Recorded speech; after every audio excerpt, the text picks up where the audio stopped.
My name is Very Reverend Johnson Olusegun Adebowale Faleye, the present and newly appointed Provost of the Cathedral of St. James the Great, Okebola, Ibadan, in Ibadan Diocese. Thank you for having me.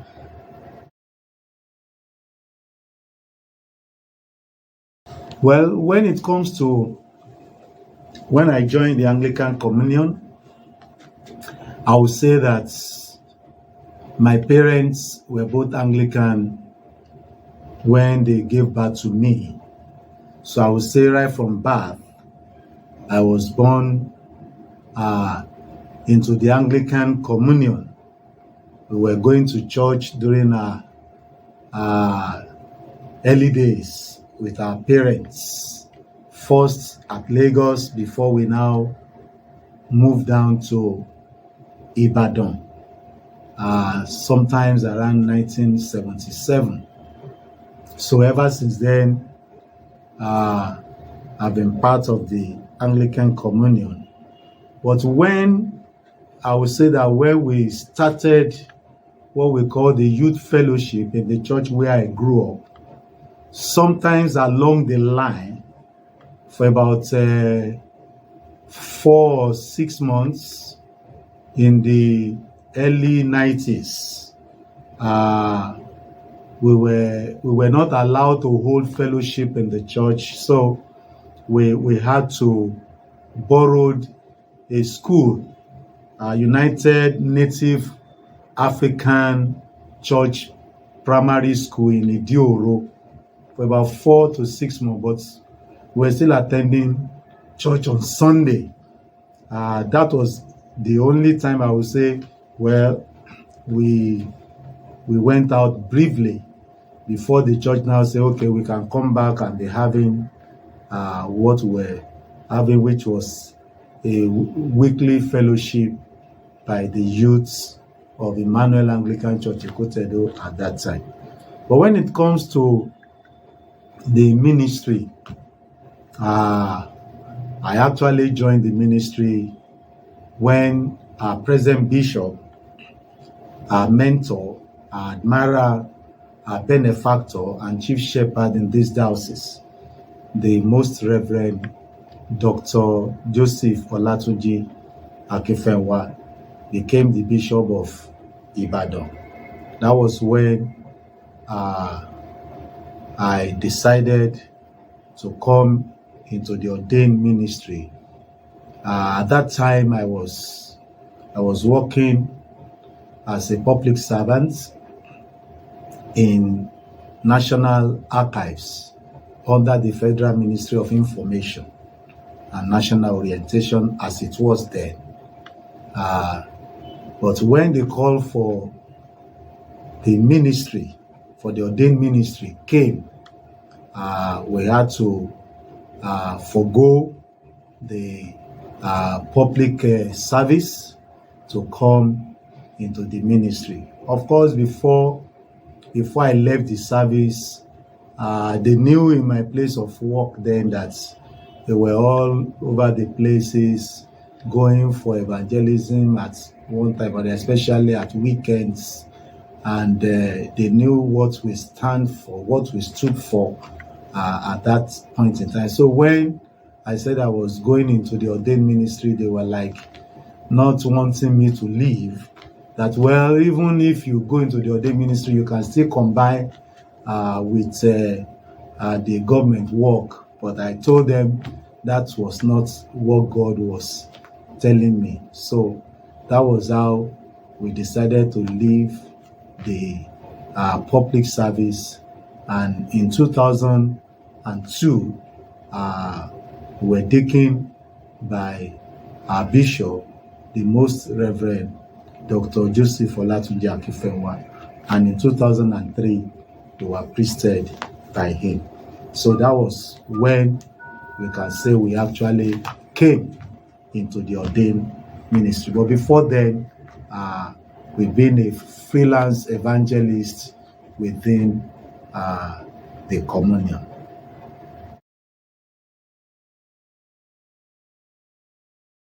Thank you very much.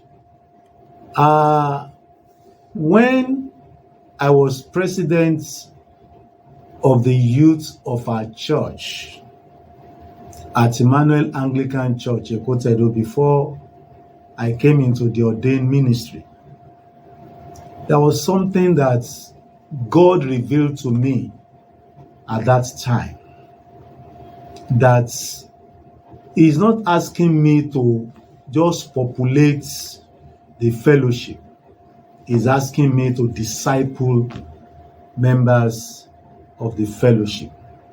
Meaning that it is not a matter of number, that you can have 1,000 members and none of them will be a candidate of heaven. While you can have just 20 or 30 members and most of them will be candidates of heaven. And so that was a kind of motivation. When I now came into the ordained ministry, as I was coming in, God told me specifically that you are going into the ordained ministry to complement and not to compete.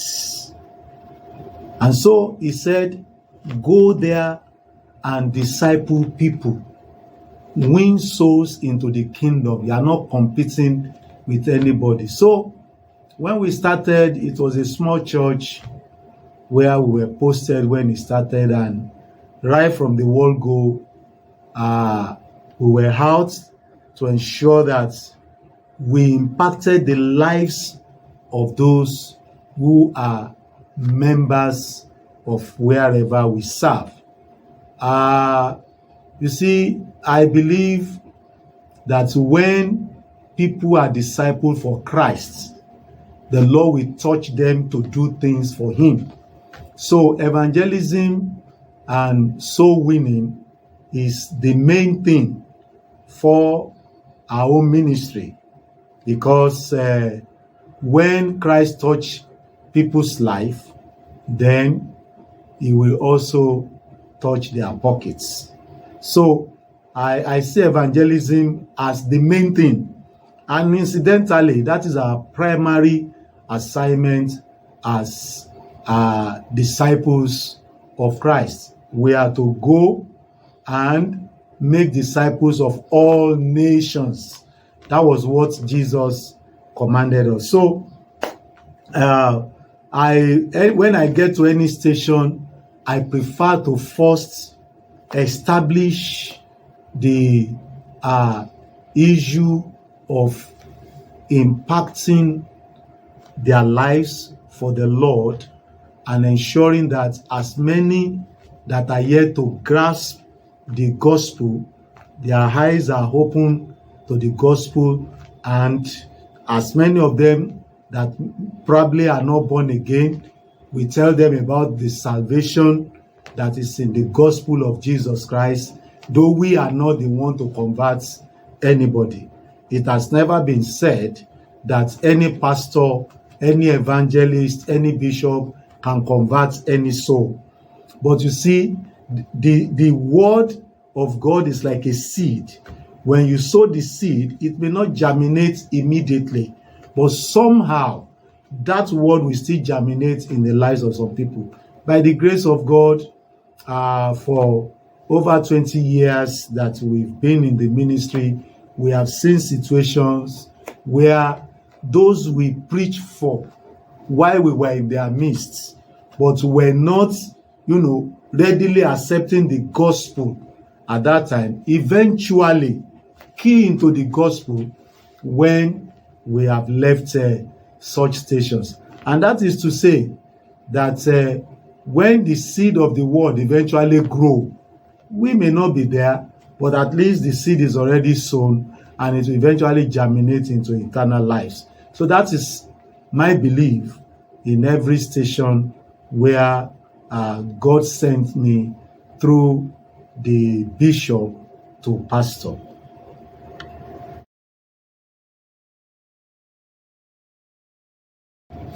Well, when it comes to how we feel when we heard the news. I must say that the news came at a time that I least expected. Of course, it was during Synod, and we left the Synod ground at St. Stephen's Church, Nolinde, that evening. Nobody suspected anything, only for us to get back home. And somebody called me, an elderly person in the church where we were serving. That was St. Anne's Church, Molete then. The old man called me and was congratulating me. That was around 7:25 p.m. in the evening. He was congratulating me, and I was like, what sort of congratulations? And he said, well, on your appointment as the Provost of the Cathedral of St. James the Great. And I was like, if the bishop is going to appoint the Provost, I'm not sure he will be in the position to be given that news. And then I was telling him, oh, probably he was mistaken what happened during the bishop's charge earlier that day about now Venerable Olusegun being posted to Olufosoye Missionary Archdeaconry. Probably he was mistaken Akinleye for Faleye. So I told him the provost have not been appointed. He said he just had it on the TV. I said, had it on the TV, how?